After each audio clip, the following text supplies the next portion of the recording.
Alright, let's dive in. Today we're pulling back the curtain on maybe the most powerful force on the entire internet, the YouTube algorithm.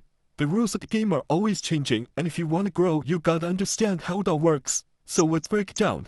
First things first, let me just throw a number at you that should really grab your attention. 70%. Yeah, 70% of all the views on YouTube come directly from the algorithm's recommendations. Think about that. It's not your subscribers, it's not some link you shared. It's the machine itself deciding who sees your stuff. So if you want to grow, you have to play its game. Which of course brings us to the big question, right? How do you actually make this thing work for you instead of against you? And listen, this isn't about finding some sneaky little trick to game the system. No, it's about understanding the system so you can become its partner, and that's exactly what we're about to do. So here's our roadmap. We got 5 parts. First, we'll get on the same page about what the algorithm even is. Then we'll take a quick trip back in time to see how it evolved from just counting clicks to caring about satisfaction. Then we'll get into the good stuff, the 4 pillars of success you have to know, an actual toolkit you can use today, and finally, how you put it all together to create what's called a growth flywheel. Okay, let's get into it. The best way to think about the algorithm is as the ultimate gatekeeper. Seriously, it's standing way between your video and billions of potential viewers. And its goal is super simple. Keep people on YouTube for as long as humanly possible. So, at its very core, the algorithm is just this incredibly smart recommendation system. It's watching everything where you watch, where you skip, how long you stick around, and it's using all that data to find the absolute perfect next video just for you. And remember this, because it's important. It's not trying to find good videos. It's trying to find the right video for the right person at the right time. You know, to really understand how to work with the algorithm today, we gotta look at where it came from. Its whole history tells you everything you need to know about what it really wants from you. Way back in the early days, it was just the Wild West. The algorithm only cared about one thing, clicks. And that's what gave us clickbait era. Then, around 2012, YouTube got a lot smarter and shifted its focus to watch time. But the really huge change, the one that defines everything now, came in 2015. That kicked off the era of personalization and viewer satisfaction. It's not about getting the click anymore. It's all about we have, okay, so satisfy the viewer. That sounds great, but what does it actually mean? How does a computer even measure that? Well, it all comes down to 4 key pillars. If you can master these, you are well on your way. These 4 things are what the algorithm is obsessing over 24/7. First is retention. Are people actually sticking around to watch your video? Next is your click-through rate, or CTR. Do people even want to click on it in the first place? Then you've got your metadata. Can YouTube even figure out what your video is about? And finally, engagement. Are people signaling that they actually liked it? Let's break each one down.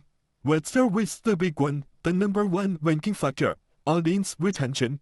If you can get over half your audience to watch a good chunk of your video, you are sending the strongest possible signal to YouTube that your content is solid. But if that number drops below 30%, well, the algorithm is probably gonna bury your video. It's awesome. Pillar number 2 is CTR, click-through rate. You could have the greatest video in the history of the world, but if your title and thumbnail don't make people click, it's invisible. Just look at this.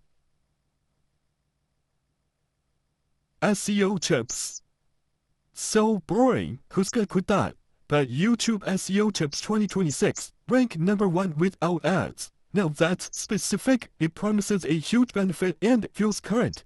A small change like this can literally double your views. The third pillar is metadata. We're talking title, description, and tags.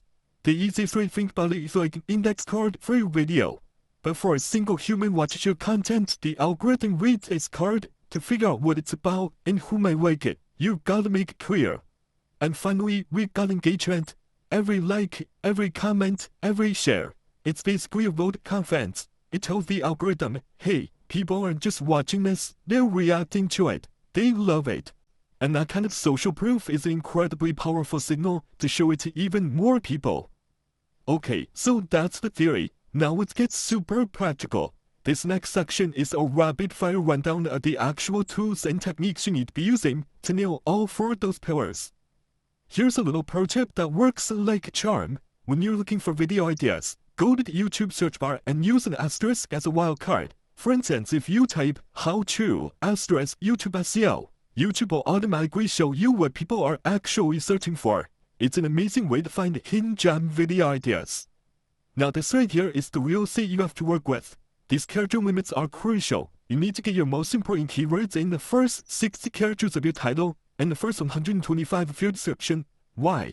Because that's what people actually see in search results. It's your first and maybe only chance to grab them. Every single character matters. Okay, your thumbnail. It's a video's billboard, so here are 4 things that work basically every time. A close-up human face with some kind of emotion, it connects. Bold, easy to read text, like forward X, perfect for mobile. Bright colors or a strong border, it'll pop off the page. Add a little arrow or circle pointing at something, it just directs the eye. Do these things and I promise your CTR will go up. It's time to put all the pieces together. The real secret to winning with the algorithm isn't just being good at one of these things, it's understanding how they all feed into each other to create a cycle of growth that just keeps spinning faster and faster. And this is it. This is the growth flywheel. It works like this. When you make a great video that holds people's attention, you get better retention. That good retention leads to more likes and comments. That's stronger engagement. A great thumbnail on that engaging video gets you a higher CTR. And when the algorithm sees all that, high retention, high engagement, and high CTR, it goes, whoa, this video is a winner and rewards you with more impressions. It shows your video to more people, which starts the whole cycle all over again, only bigger this time.